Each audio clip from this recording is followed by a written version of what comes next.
Good morning. I'm Sheila Wybrow, a member of the Board of Trustees of Tahoma UU Congregation. As we begin our gathering, I respectfully acknowledge that I speak to you today from occupied Puyallup ancestral land. I pay respect to elders past and present and extend that respect to their descendants and all Indigenous people. We welcome all who are joining us with a longing for community, the hope for peace, and who are seeking justice. We are a diverse congregation which encourages each one who comes through our doors to find their own truth and belief. We invite all to join us in a search for meaning and community, guided by reason, respect for each other, and by love.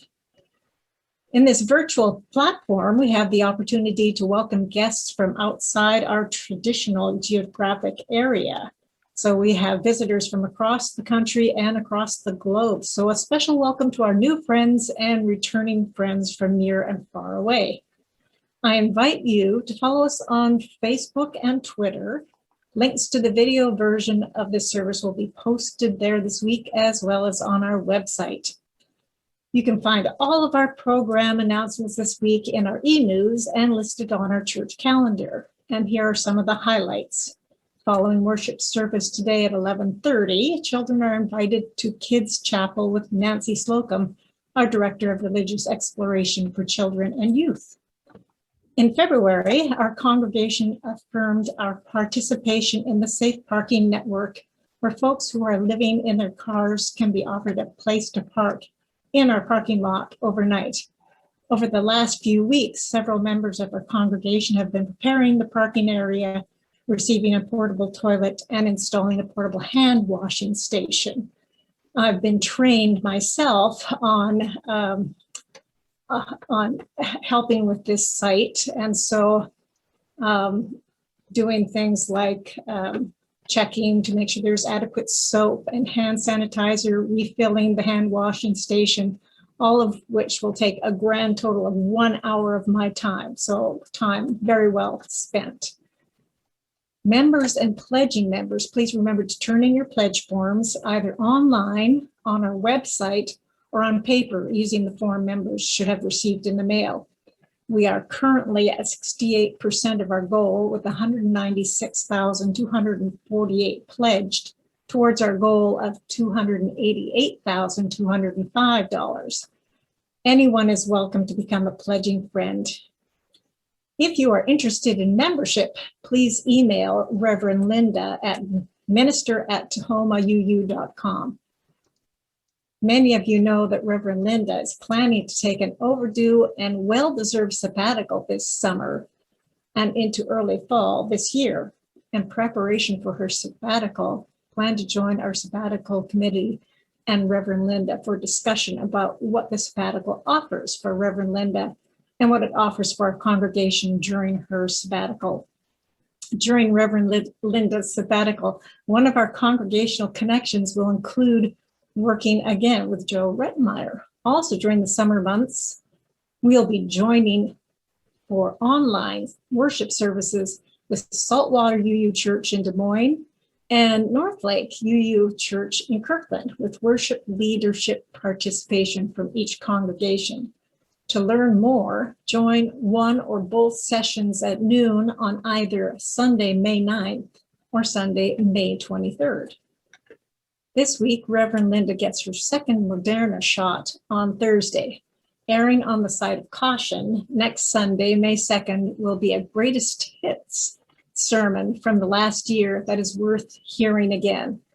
If there's a sermon you'd like to hear again, let Linda know at minister@tahomauu.com. Get your choice in early. Links for all of our programs can be found in the weekly e-news or via the events on our church calendar. Thank you for your ongoing financial support to our congregation that makes all of this possible. These programs, our staff who create and facilitate the programs, and the connection we make through our congregation. And now let us prepare to gather in worship.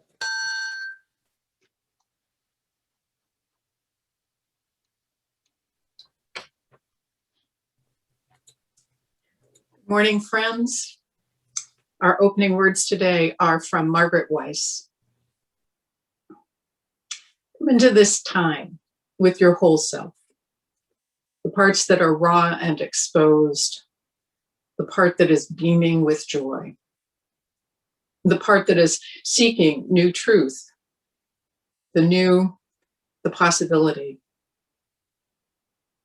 Come into this time, open your heart, lay down your burden, lift up your hope for something new to happen.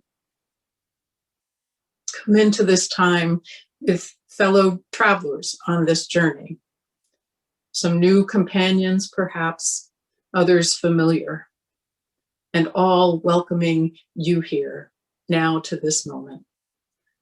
Come, let us worship together. And as always, it is good to be together.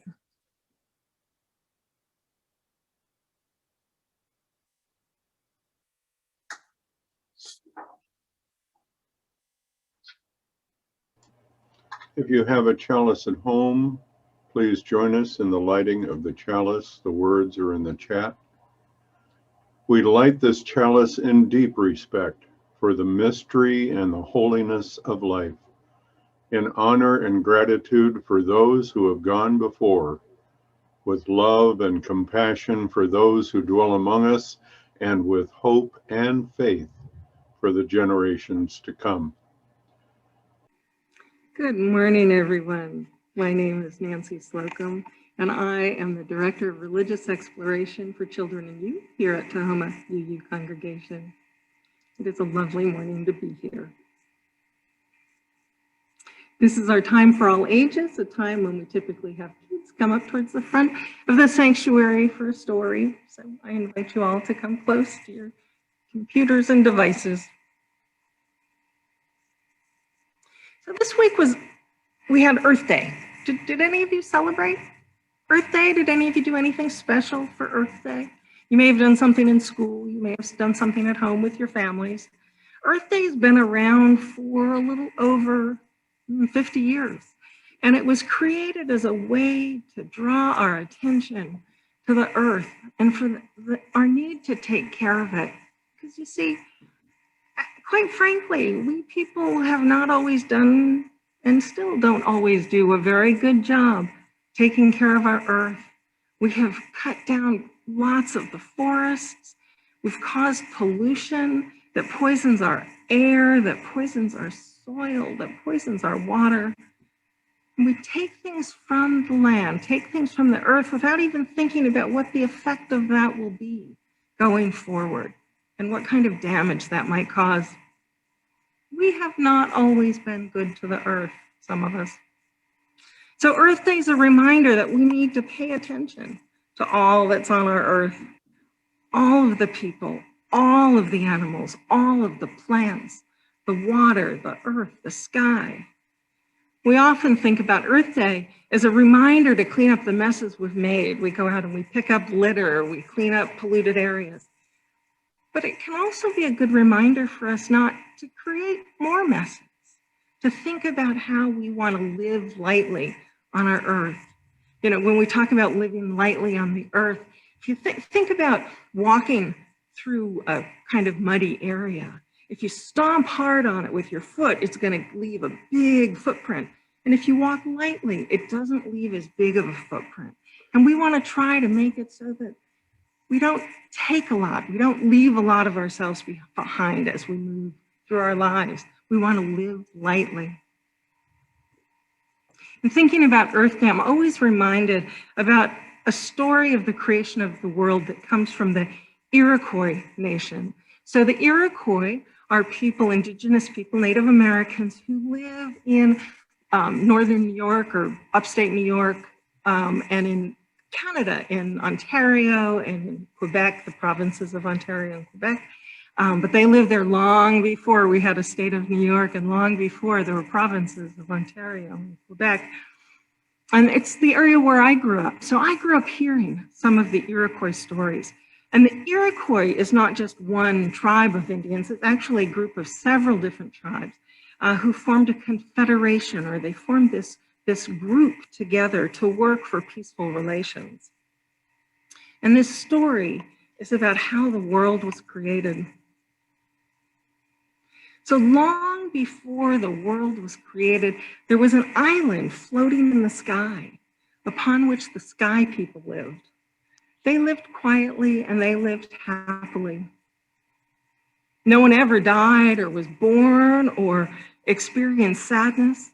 However, one day, one of the sky women realized that she was about to give birth to twins. She told her husband this, and he, feeling it wasn't the right time for babies to be born, he got very angry. And he went to the center of the island where there was this large tree growing that gave light to the entire island because the sun hadn't been created yet. And he tore this tree out of the ground. And he left this great big hole in the middle. Curiously, the woman, she peered into the hole, and far below she could see the waters that covered the earth. And at that moment, her husband pushed her in the hole, and she fell through the hole, tumbling towards the waters below. Well, there were already water animals that existed here, and so far below the floating island, two birds saw a sky woman falling, and before she reached the waters, they caught her on their backs and they brought her to the other animals.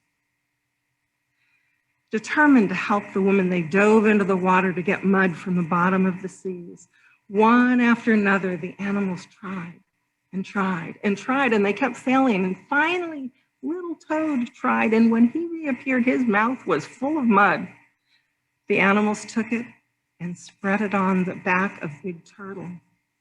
And little Toad kept going down and bringing up more mouthfuls of mud. And eventually the mud began to grow and grow and grow until it became the size of North America.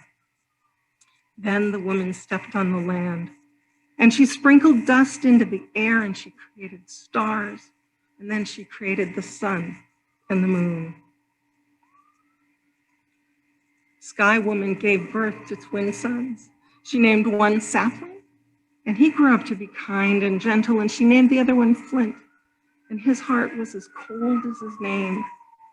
They grew quickly, and they began filling the earth with their creations. Sapling created what is good. He made animals that are useful to humans. He made rivers that would run both ways. And in these, he put fish without bones, and he made plants that people could eat easily. If he was able to do all this work himself, there would be no suffering. But Flint destroyed much of his work, and he created things that were bad. He made the rivers flow in just one direction. He put bones in the fish and thorns on berry bushes. He created winter. But Sapling gave it life so it could move away every year to make room for spring. There are a lot more stories about Sapling and Flint, and we won't go into those today. We'll save them for another time.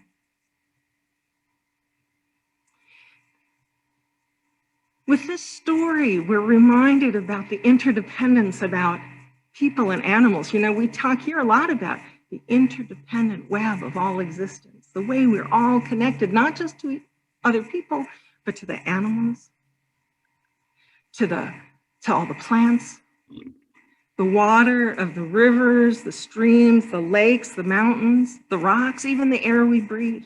All of it must be treated with respect. And this creation story reminds us of that. To use what we need and not more than what we need is important. To protect all that is around us so our children and our grandchildren will still have a healthy earth to live on. These are the reminders that we reflect on this Earth Day. The thing about Earth Day, though, is that it can't just be for one day. Every day, we must think about how we can live lightly on our Earth and keep our Earth healthy. That's our time for all ages. I share with you the words we used to sing, the children out of the sanctuary on Sunday mornings. We hold you in our love as you go, as you go. May your heart be at peace as you go, to nurture the spark of your precious life. We hold you in our love as you go. Thank you. Now is the time we offer our financial gifts to the work of this congregation. Thank you for your consideration to support our church during these unprecedented times. You may follow the link in the following slide or click on the link in the chat or text your donation to contribute your support to our church members and staff working tirelessly to keep our congregation connected in new and dynamic ways. Every little bit helps while we are physically apart, but our gifts are stronger together. We dedicate ourselves and our offerings to the work of this congregation, weaving a tapestry of love we call community, both within and beyond these walls. My friends, I invite you into a time of reflection, of quiet, prayer, meditation, as is most your custom. I want to start with a poem from Denise Levertov called "Love, the Love of Morning."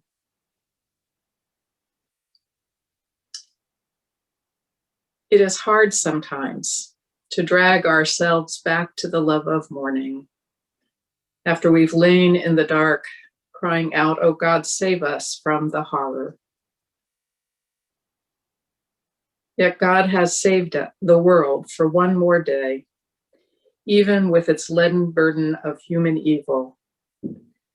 We wake to birdsong, and if sunlight's gossamer lifts in its net the weight of all that is solid, our hearts too are lifted, swung like laughing infants. But on gray mornings, all incident, our own hunger, the dear tasks of continuance, the footsteps before us in the earth's beloved dust, leading the way, all is hard to love again, for we resent a summons that disregards our sloth, and this calls us.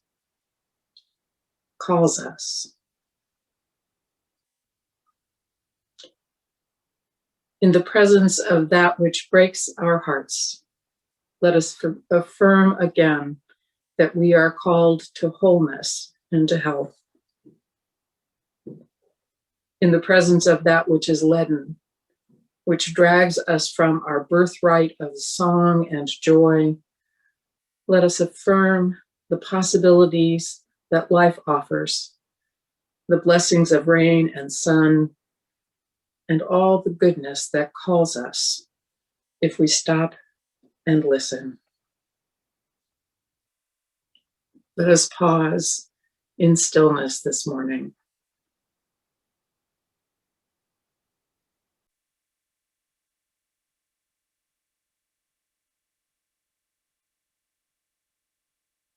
So may it be. Amen. Our reading this morning is from High Tide in Tucson by Barbara Kingsolver. I got home in the middle of the night, but I couldn't wait till morning to show my hand. I set the carton on the coffee table for my daughter to open. In the dark living room, her face glowed in a way of antique stories about children and treasure. With a perfect delicacy, she laid the shells out on the table, counting and sorting, designing scientific categories like yellow striped pinky, barnacle bill's pocket. Yeek! She let loose a sudden yelp, dropped her booty, and ran for the far corner of the room. The largest, naughtiest whelk had begun to move.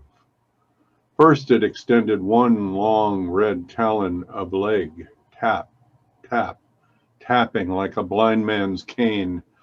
Then came half a dozen more red legs, plus a pair of eyes on stalks, and a purple claw snapped open and shut in a way that could not mean we come in friendship.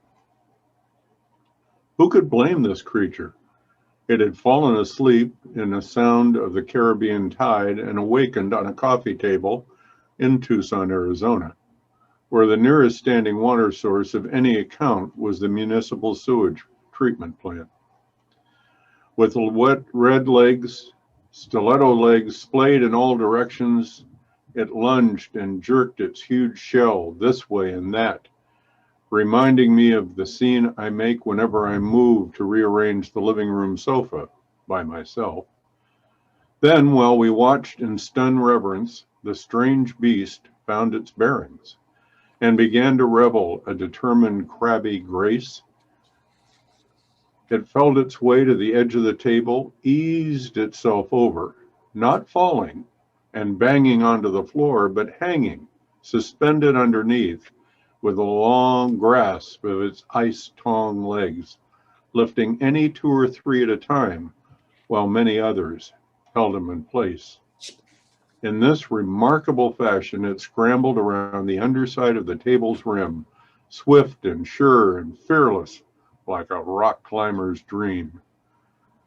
If you ask me, when something extraordinary shows up in your life in the middle of the night, you give it a name and you make it the best home that you can. My friends, I begin this morning with a little bit of a content warning. In the course of the sermon today, I'm going to talk some about pregnancy loss. And I just want you all to know that that's coming if that's a hard topic for you. I invite you to find a way to be in a good, safe, comfortable place for yourself. So one of the things that's happened to me over the time of these 14 months of pandemic is that I've started following a lot of historians and history professors over on Twitter.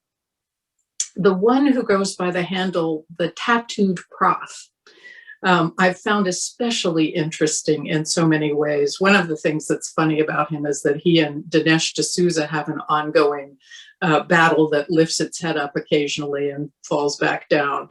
And he really is quite delightful in his responses to D'Souza.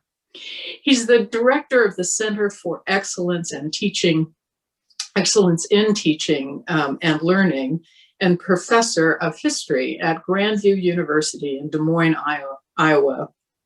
His website says that his teaching, research, and public work, including writing, centers on critical and inclusive pedagogy, race and history and justice, and technology and teaching. He also posts a lot of pictures of his incredibly adorable and very emotive dogs. He's totally worth a follow if you're a Twitter person. This week, he tweeted a short thread about complaints that he's been hearing that students have lost a year of learning this year. He says in his tweets, students did not experience learning loss.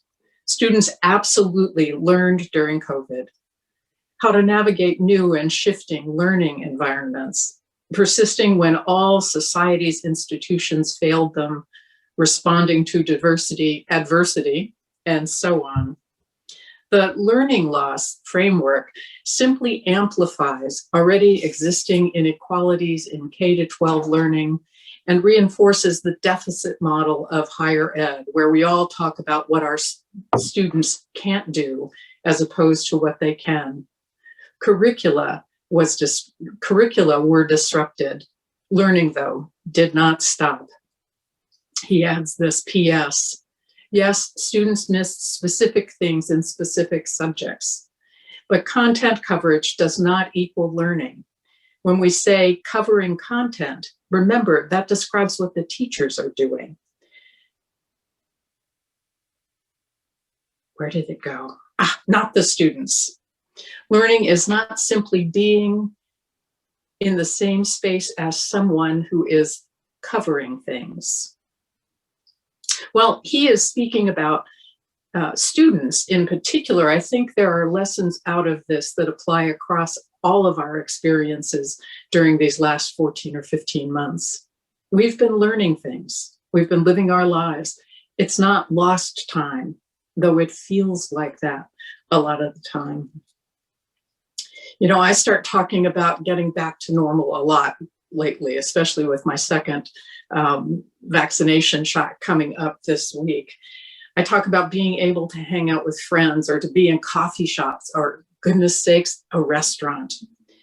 I think about the fall when our daughter will head back to Spokane for her third and last year of college. I'm looking forward to it, I have to say. When everything goes back to what we had before, I cannot wait. Singing in church, oh my gosh, do I miss it. Seeing all y'all again, and not only through a screen. I trust that all of you have that list of what getting back to something that resembles normal is. But this last 14 months, we've been learning and we've been living. It's all happening even though the world cracked open in the early part of 2020. I agree with Abigail Bengson that there's poetry that flows out when things crack open. Now, you might remember Abigail Bengson from the song that she and her husband created last spring, the Keep Going On song. You'll hear it again at the end of the service, and a little content warning there too. It does have a word that you don't typically hear at church, at least not on a Sunday morning. She and her husband, Shaun, created a performance for the arena stage called My Joy is Heavy. And in it, they reflected upon their lives with their son, Louis. At the time that they made this presentation, this riff, as the arena stage called it, they were living in an old farmhouse in Vermont that had belonged to one of their ancestors. And they were trying to find their way through all of this that's going on, through the depression that Shaun suffers and the difficulty of the pandemic. And in the midst of it, Abigail discovered she was pregnant. And then she miscarried. They show us in this short film the rawness of their lives. And there's a moment in the midst of it when Abigail is sitting on a bed and telling us about a time when she and their son, Louis, were on the bed together. And she says that she and her son and this other baby, who had not yet been lost, were all together. And it was a time of great joy for her to be holding both of those children. She talks about the joy of her son and the other pregnancy she had, one in addition to the one that she lost this time, and what it means to be losing another one. That's what hit me in the solar plexus, what cracked me open as I listened to her, that she held the joy of her pregnancy. It wasn't denial. It wasn't a frame that it was meant to be somehow, but a recognition that our lives are woven of all that happens to us. Our lives are woven of all that happens to us. William Blake said, "Joy and woe are woven fine, a clothing for the soul divine. Under every grief and pine runs a joy with silken twine. It is right, it should be so. We were made for joy and woe. And when this we rightly know, safely through the world we go." Abigail talks frankly about the loss and then goes back to the moment of discovering the pregnancy. She says, here's what we didn't know. That joy, the joy that we made together, the joy we grew together, we got to keep it. I have it still. The joy that we made together, the joy that we grew together, we got to keep it. I have it still. She speaks of it as a storehouse of her life and experiences. She says, I can call on it right now, and I am. The loss isn't gone, but it isn't all that happened in that moment. The joy was there too, and is not to be forgotten or negated. I think if I'm really honest, I have to say that I don't think anything in my life has actually turned out the way I expected it to. Perhaps you have some of that experience too. And everything that has happened in my life has always come as a mixed bag of delight and boredom, of sweetness and pain, of wonder and loss. These last months, these 13 months, 14 months, year and a half, decade, however you see this time, these last months are not different from the rest of my life. They are, without a doubt, with a few new features of my life: the fear of a deadly disease, the lockdowns, the separations, the political chaos, unlike any I have ever experienced before. And importantly, there are still joys that I can call on always. For example, welcoming Ira, Jean, and Max into our community, those two babies born to people in our congregation whose presence in the world for me is just pure and whole joy. There's a wedding that I got to officiate back in the fall. It is joyful, fully and wholly to be in the presence of that kind of love. And I know that it's there in your life too. We need to remember to call on that joy, to be attentive to what is present, and to remember that though it may seem as if everything's different and that there's been so much loss, it is not all that has been.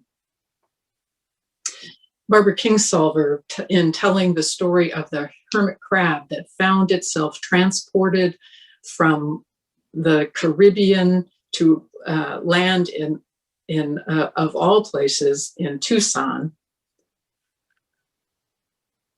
she, as surprised perhaps as the crab was, Kingsolver suggests that when something extraordinary arrives in the middle of the night, we should give it a name and make a home for it. We've had no real choice about these extraordinary times that we're living through.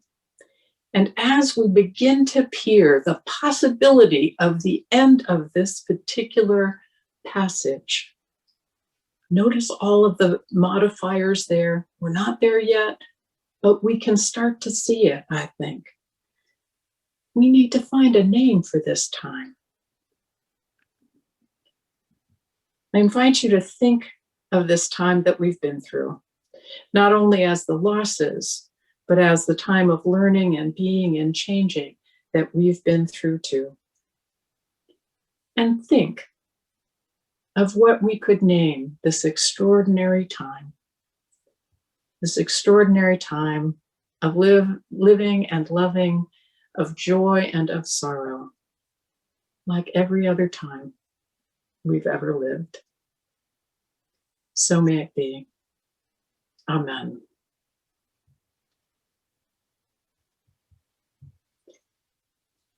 I invite you now to take a few moments to reflect if there has been something this morning that has spoken to you in the words or the music or the stillness. I invite you to set an intention for how you will carry it out into the world.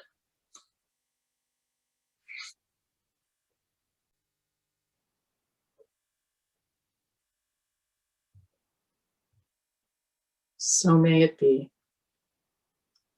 Amen. Our closing words are by James Hobart. As we depart from one another, let our hearts be secure through every human season. Let our hearts be secure in seasons of anguish as in seasons of joy, in seasons of failure as in seasons of success, in seasons of uncertainty as in seasons of security. Let our hearts be secure in this dual reality. We are worthy recipients of love and support that we can never earn. And we are worthy providers of love and support that others cannot earn. Let our hearts be secure, for hearts know and understand and will respond if invited in. So may it be. Amen. As our service comes to a close and we extinguish our chalice and yours, we use these words. We extinguish this flame, but not the light of truth, the warmth of community, or the fire of commitment. These we carry in our hearts until we are together again.